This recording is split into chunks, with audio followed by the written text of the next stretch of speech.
If you're the kind of rider who only uses your mirrors to check what's behind you, you might be setting yourself up for a deadly mistake. In this video, I'm going to show you why relying on your mirrors alone is a bad idea, and I'll explain exactly why. We use our mirrors to keep an eye on what's behind us. It's a habit that comes naturally to most of us, and most of the time it works just fine. But then there's those moments when things get a little tricky or even dangerous. Sometimes you can hear them coming, and sometimes you can just feel them coming. Whoa. But sometimes you don't know they're coming because you didn't spot them in your mirrors. This tends to happen when you rely on just using your mirrors to know what's behind you, which works most of the time, but then it doesn't, and that's when things can go bad very quickly. And that's exactly what happened in the clip. I was looking in my mirrors and everything seemed fine, but then out of nowhere, bam, the car was right beside me. And trust me, that's a situation you never want to be in. Let's take a look at the clip from the start and see what exactly happened and why I didn't spot the car.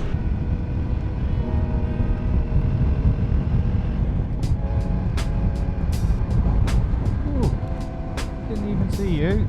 Struth. Man, that blue car, that just came out of nowhere. So I said that blue car came out of nowhere. Is that true though? It came from somewhere, right? Let's have a look. So I've paused the video here, and this is where I'm about to take my kind of first big look in my mirror, and I do spot them. You can see here where it's paused that I can see them. Like they're there, they're pretty far back, but they're there, so I'll just run the video.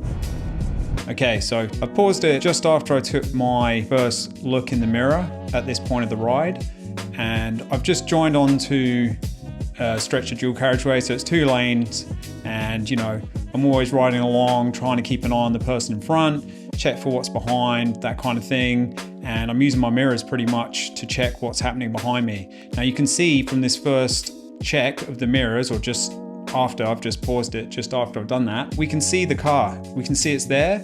They're pretty far back, but they are there.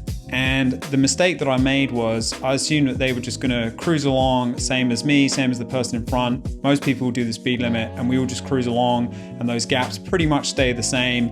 If I'm getting close to the person in front, I can kind of see that happening over a period of time.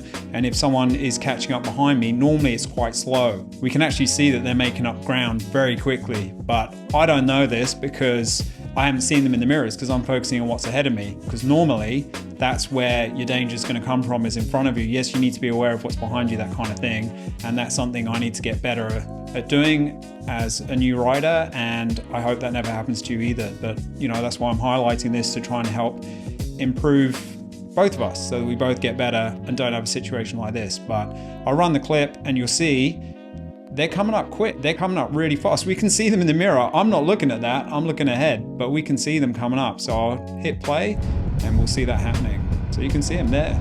They're just coming up and up and up. And it's here where I do my next check of my mirrors. You know, it's been a few seconds. I'm trying to be a good rider. I'm like, okay, I should check again. But now they're not there. So by the time I do another check in the mirrors, they've gone out of view of what's in the mirror, of what I can see in my mirrors. So I'm like, what? It all happens together almost simultaneously. So as I look again, I'm like, oh, there's no one there. And then all of a sudden they're right next to me. So I might just run that one more time in real time, as it were, without the pauses, just so you can see what happens. Basically, I do my check. Oh, there they are. They're pretty far back. And then I do a check, which I think is pretty soon after the previous check, like just trying to do them fairly regularly. And they're not there, and then they are, because they're right next to me. So they go from being in my mirror to being right next to me, which kind of, you know, you can hear it surprises me in that. But like I said before, my mistake was assuming that they were going to stick to the speed limit like everyone else on the road is doing. So we all cruise along together and those gaps don't really change. You could make an argument that maybe I should be checking my mirrors more often. That's true. Yep, I agree. But I'll run the clip just so you can get that.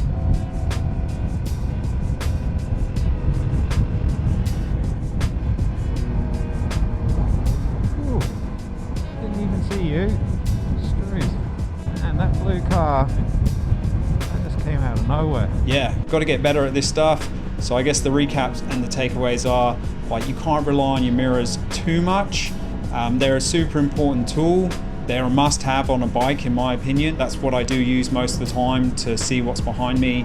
And yeah, like, you know, 9 out of 10 times or 99 out of 100, they're really doing the job. But sometimes you get a situation like that where you can't just rely on them, because yeah, you can end up in a situation that's pretty dangerous, and that's what we're trying to avoid, is putting ourselves in danger, because we are vulnerable as motorcycle riders. We're not in a steel cage like a car. If we get hit, yeah, it does a lot of damage.